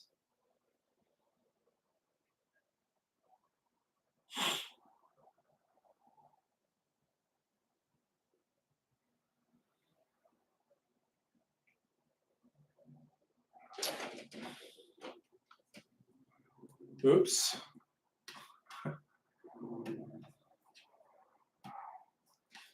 Oops. 1 second. I keep losing the chat.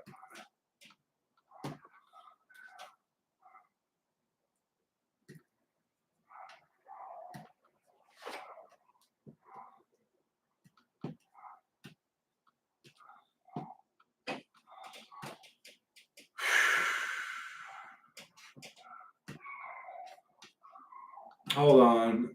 What's going on here? Oh, there we go. Thought I lost the chat.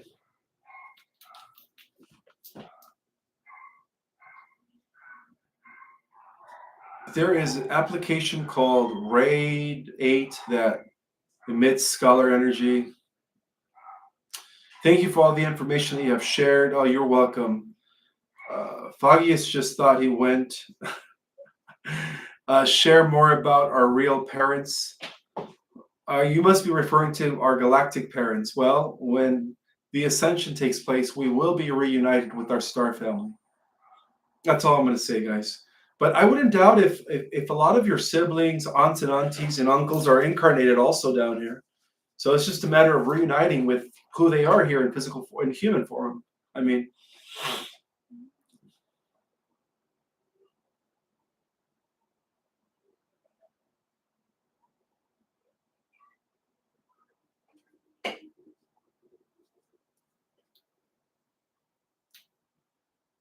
I like that. Elite Savior says, if you want to connect with the ancient gods, angels, whatever you want to call them, celestials, you got to meditate. No information can introduce you to your soul family. Absolutely.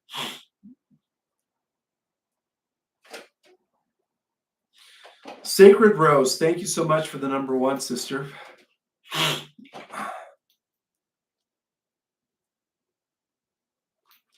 Yes, I will be writing one more book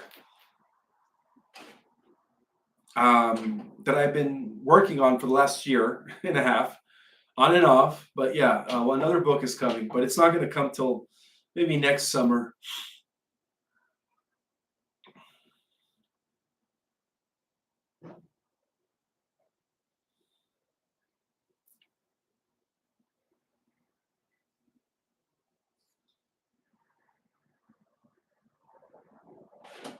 Ishmael, you explain things where everybody understands what you are presenting. I love it. It is done where I understand most of it. Well, thank you, Priscilla. Thank you. Are you doing anything special for solstice tomorrow? I'm probably going to go to the beach and meditate, or the mountains and ground. That's where I like to spend my solstices, is in nature.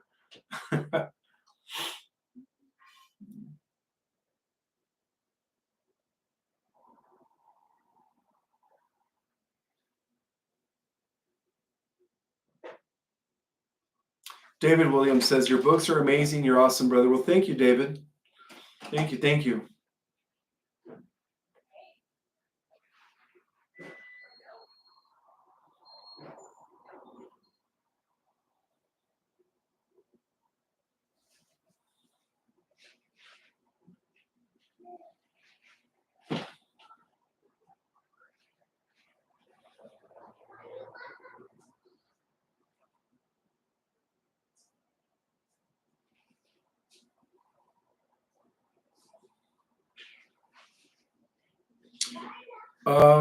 Well, will we need to fight the fourth level to rise to the fifth? No, no. The fourth density, also known as the new sphere, is being cleared as I speak. So, like I said, when we go into this new Earth reality, there's going to be three dimensions: 4, 5, and 6. So the Earth Terrans are going to be going into the fourth dimension. But it also came to mind that there's also going to be a third dimension, but it's going to be different.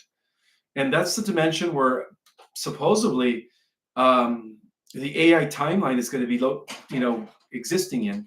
But we have to be careful, guys. We have to be careful about this other simulation that they're trying to throw us into.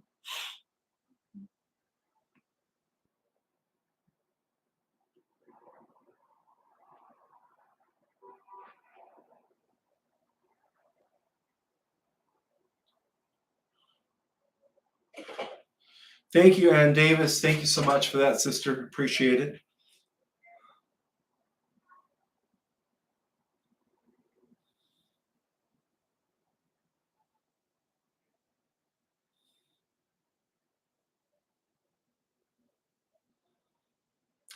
Do the solar flares help to clean the negative energies off the planet? Yes, absolutely.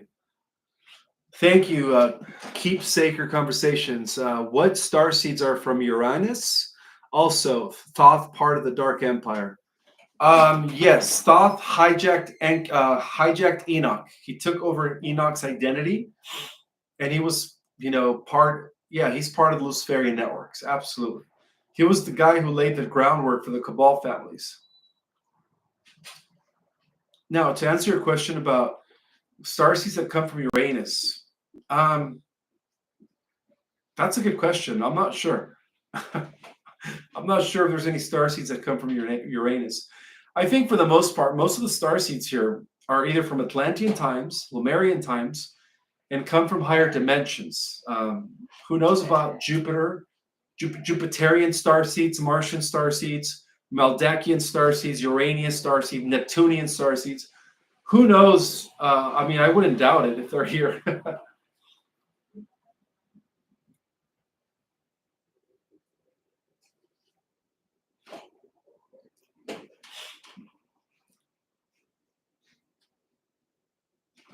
Love your work, Ishmael. Gotta tell you all, I stuffed yourself with narcotics, and I understand it's because what the things that are manifesting are actually real, no matter how hard I try to deny it. Okay, let's see. Any updates on the solar flare and when? Well, again, we are approaching solar maximum sometime in the spring of 2025.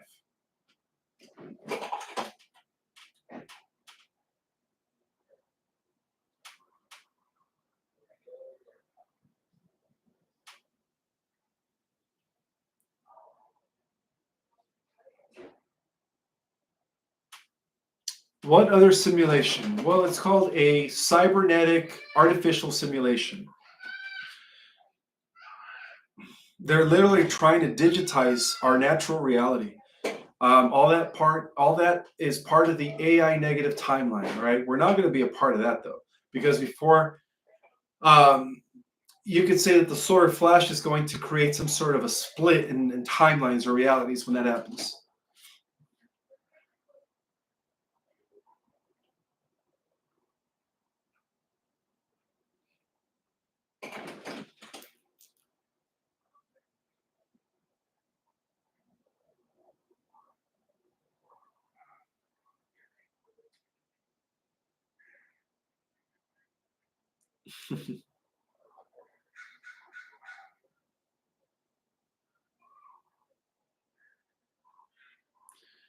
Patrina Hub says, all your students appreciate you so much.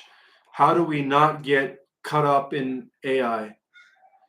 By not involving yourself with AI, by staying away from ChatGPT, by staying away from digital reality, augmented reality. Don't create a digital avatar. Don't involve yourself with the metaverse. Stay the heck away from AI. And it saddens me that people like Tony Robbins and other people out there who have a huge following tell people to get involved with, to use AI to make money, to become successful. Well, that's how the trap begins, because people that engage with AI are literally giving the AI their personal information, allowing the AI to create a cybernetic version of themselves or of that person. It is just, I don't know why they do that. Don't, I don't, I don't adhere to that, guys, right?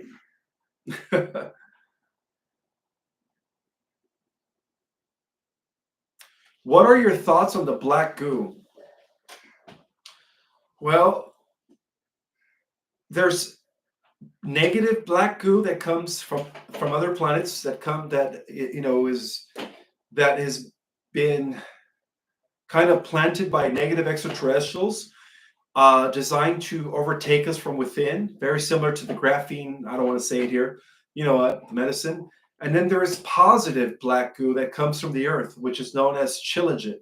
Now, positive black goo contains all of the Earth's minerals and beyond minerals. It's rich in minerals.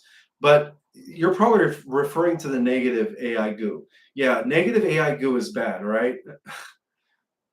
We're talking about nanoparticulates that are designed to self-assemble themselves as people consume the negative AI goo. It's not good. So black goo, negative black goo, is off-world. Okay, it's designed to take over organic systems from within.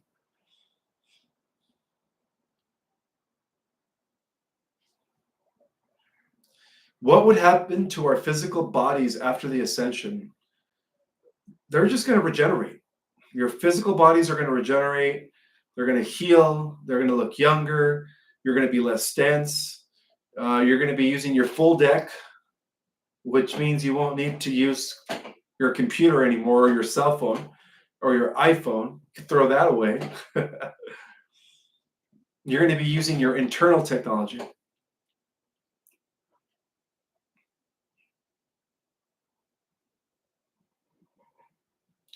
Okay, Allison Carr says I was referring to negative. Thank you. Oh, you're welcome. Yeah, that's negative ET goo that comes from off-worlds. And that is directly associated with a phenomena that was known as Morgellons disease, where a lot of people were intaking orally, right, or through foods, I don't know, but people were actually getting the black goo, and then the black goo was trying to come out of people's bodies through like fibers, like black fibers. It was a huge thing, you know. It's been going on for like 25 years. They call it Morgellons disease. Look it up. Morgellons disease is a result of your own body fighting the black goo that's in your body. Ishmael, thank you for speaking your authentic truth and standing in your authentic power and sharing. Oh, you're welcome, Wolf Mother.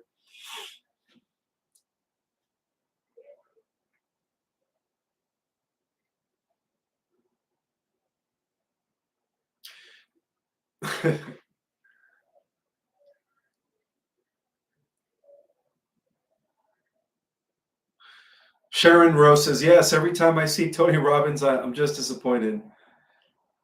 Yeah, he's encouraging people to use AI as a tool to make money, which is, you know, despicable when you think about it. I mean, in the negative AI timeline, you realize that what they call narrow AI is going to go into general AI. It's going to become artificial general AI, and that's when it's going to take over people's jobs. That's when everyone's going to be left out of work. But that's only going to happen in the negative timeline.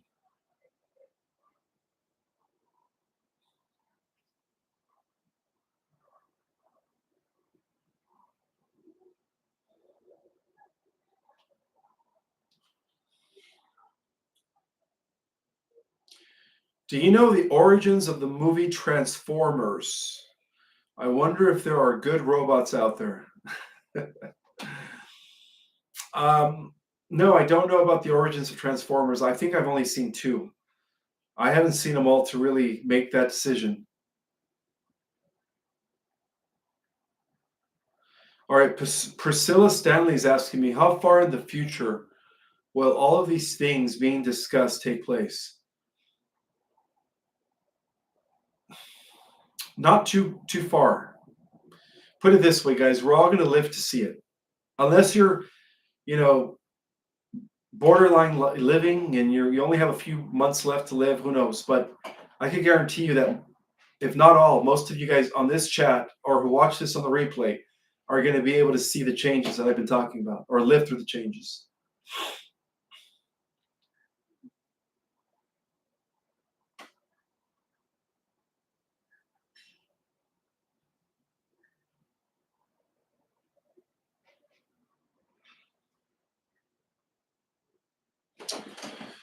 Ellie Crystal says, a while back, Tarot by Janine got that TR is compromised. Oh, Tony Robbins. Yes, that makes a lot of sense.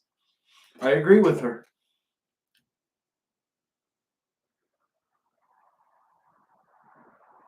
Yeah, because he's all about making money. And that's what we shouldn't put our focus on that. Life shouldn't be about trying to just how to become rich, how to become wealthy. No, guys, it's how to become a better person, right? Let's work on our spirituality. And then money will just come our way as a result of that. You know, it's an energy exchange. We shouldn't just put all our focus on more is better, you know, having more is better. I mean, that's ridiculous.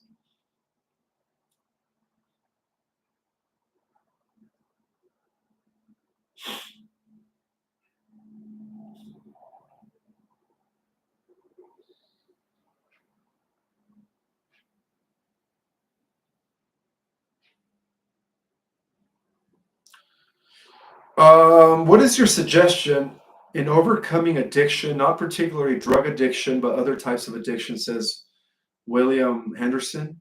Um, you just have to will it. There is this thing called willpower. If you have the willpower, if you have enough willpower, my friend, you could overcome anything, any addiction. All right, guys, 10 more minutes. I promised you guys I would be on today for 2 hours because I was sick Friday night. So you guys get 2 hours of me today. 10 more minutes.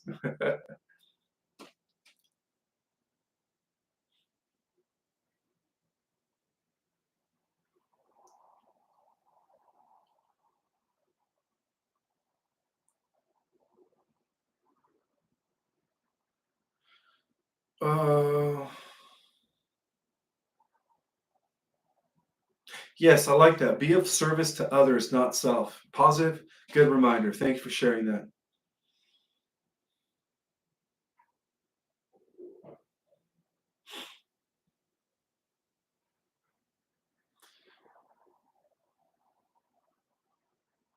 Ish, Stargate from Afghanistan. That is the reason why a lot of the wars have been going on and off in the Middle East. That is a very important Stargate, actually.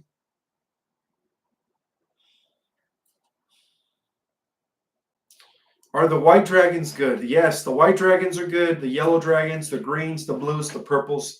The only dragon that is evil is the red dragon. That is Lucifer.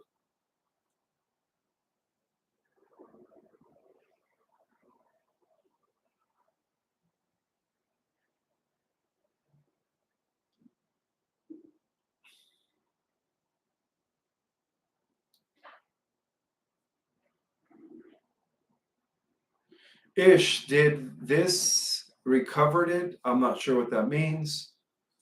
Um,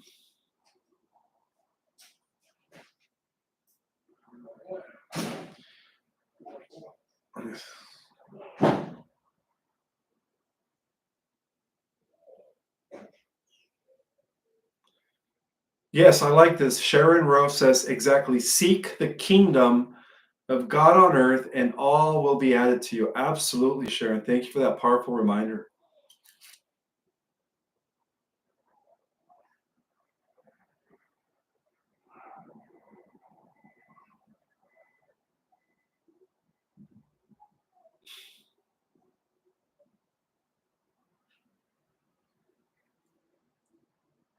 Have I ever been through a portal? Um, I don't have any memories of it, but I'm sure I have. Um, go watch my interview with James Rink. I talk about that. The one memory that I did have going through a portal and ending up on a station in Jupiter, very similar to the movie Doctor Strange. It opens up like a swirl. It gets wider and wider, and all of a sudden you see Jupiter on the other side of that swirl and just go right through it.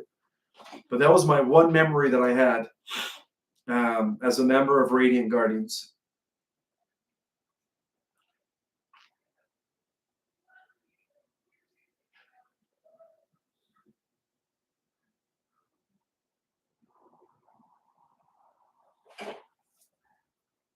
Oh, you're talking about the U.S. Did the U.S. recover the portal in Afghanistan?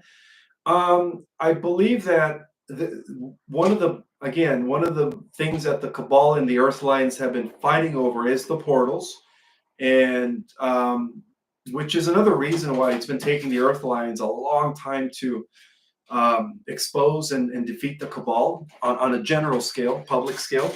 But a lot of it has to do with making sure that they secure the portals.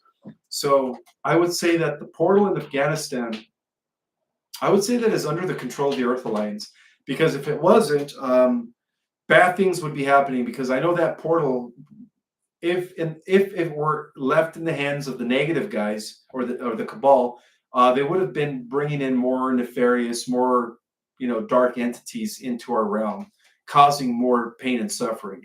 But I believe that that portal is now in the hands of the Earth Alliance. As to why they couldn't, bring in more bad stuff into our realm.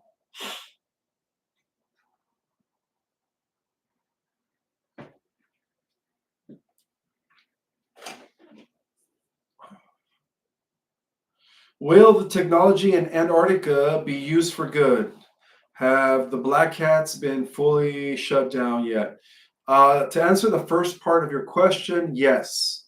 Yes, all the technology. Make sure you watch my live for Monday. I talk about some of the technology that's going to be rolled out, and it's all for good. It's environmental friendly, sustainable, um, uplifting. So yes, it's going to be used for good. Absolutely.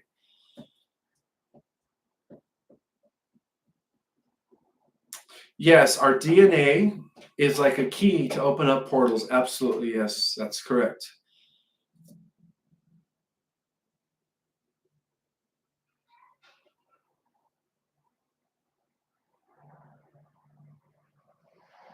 What is the difference between the Earth Alliance and the White Hats? They're all one and the same. It's the same thing, two different terminologies describing the same group.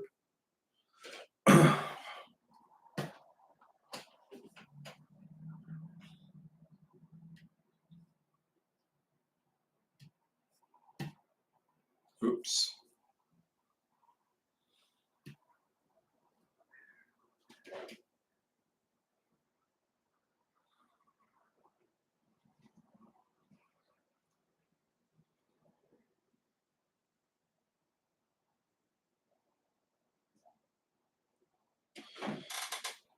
Oh, you're welcome. I'm a champ for spending 2 hours with you guys. Well, thank you guys for spending 2 hours with me. I really am so grateful for each and every single one of you.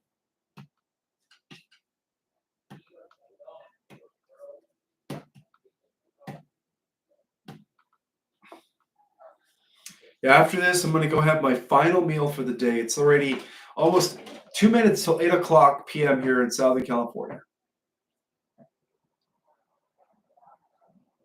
So maybe just two more questions, guys.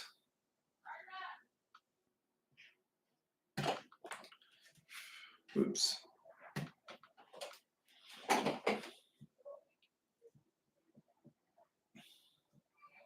Laura Eisenhower. You guys want me to bring her back? I'll give her a ring. I'll see if she's willing to come back Saturday. How's that? I know you guys really like Laura Eisenhower.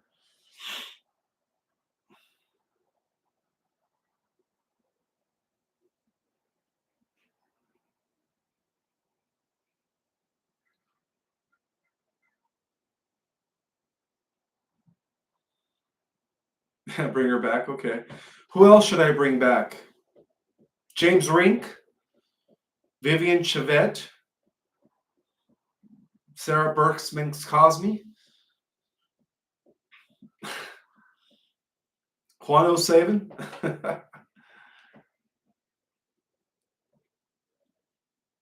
Do me a favor, guys. I want you guys to leave it in the chat or in the comments. I want you guys to let me know in the comments, because I will read the comments for this live. Let me know who you guys want me to bring back. All right. James Rink, Laura Eisenhower, Tim Tactics, Vivian Chavette, Sarah Berksman's Cosby, you name it. I know I've been trying to get a hold of Terabyte Janine. I'm not going to bug her anymore. I've already asked her 3 times, and each time she tells me she's too busy. But I'm just praying for the day where Terabyte Janine reaches out or texts me and says, Ishmael, I'm ready to come do a live with you. Oh, it'd be nice to have her on.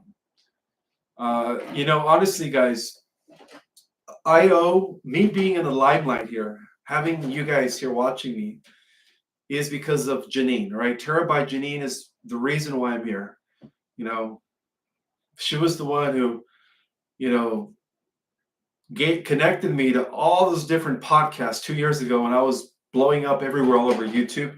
It's because of her. She was the one who referred me to all her friends. My dinner is going to be grilled chicken breast with avocado. That's it. It's just a very simple, no carbs, just protein and avocado, which is good raw fats.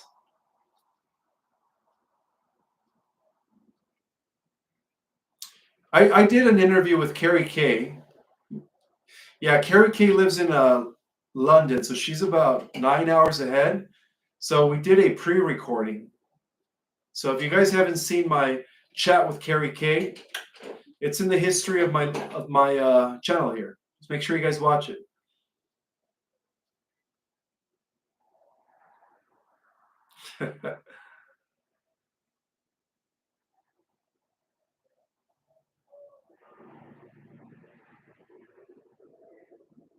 All right, well, go ahead and leave it in the chat, guys.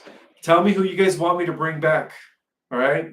I love you guys, and I will see you guys Saturday night for who knows? I might have Laura Eisenhower as my guest. I might have James Rink, Michael Jaco. Who knows? We'll see. May the God force be with you all always. We'll see you guys Saturday night at the same time. Bye.